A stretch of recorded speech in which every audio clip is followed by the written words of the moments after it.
Example 4.11. In the figure given, find the value of a x degree and y degree. அப்போ ஒரு diagram இது மாரி இங்கே கொடுத்துருக்காங்க. இது எக்ஸ் டிகிரியாக இந்த பக்கத்தில் வருது, இது வந்து ஒய் டிகிரியாக இப்படி கொடுத்துருக்காங்க இல்லைங்களா. ஸோ இப்போ என்ன கேட்டிருக்காங்க, by the exterior angle property of the cyclic quadrilateral படி நம்ம பார்க்க போனால், by the exterior angle of a property of a cyclic quadrilateral we get Y equal to எவ்வளவு 100 அப்படின்னு நம்மளுக்கு கிடைக்கிது இல்லைங்களா. ஒய் ஈக்குவல் டு நம்மளுக்கு என்ன கிடைக்கிது, இங்கே கொடுத்துருக்காங்க exterior angle sum of the இன்டீரியர்னா y equal to 100 degree and x plus 30 degree. X plus எவ்வளவு, இந்த 30, இது ரெண்டுத்தையும் ஆட் பண்ணால் ஈக்குவலன் டு எவ்வளோ வரணும், 60 டிகிரி. இந்த எக்ஸ்டீரியர் ஆங்கிளுக்கு inner part of the angle ஈக்குவலாக இருக்கணும் இல்லைங்களா. அப்போ எக்ஸும் 30யும் ஈக்குவல் பண்ணோம்னா அது 60 degree. And so X equal to 60 degree minus 30 degree.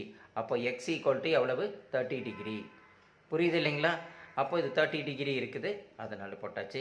இதில் என்ன தீரம் வருதுன்னா, theorem exterior angle of a cyclic quadrilateral. If the one side of the cyclic quadrilateral that produce, then the exterior angle is equal to the interior opposite angle. Interior opposite angle-க்கு ஈக்குவலாக இருக்கும் அப்படின்னு சொல்லியிருக்காங்க. அப்போ interior ஆங்கிளுக்கு இந்த Y equal to இந்த opposite angle எவ்வளவு 100 இருக்கிறதுனால தான் ஒய் ஈக்குவல் டு 100 வந்திருக்கு. அதேமாரி இங்கே இருக்கிற ஆங்கிளுக்கு இது ஈக்குவலாக இருக்கிறதுனால தான் எக்ஸ் ப்ளஸ் 30 ஈக்குவல் டு எவ்வளவு நம்மளுக்கு 16 வருது.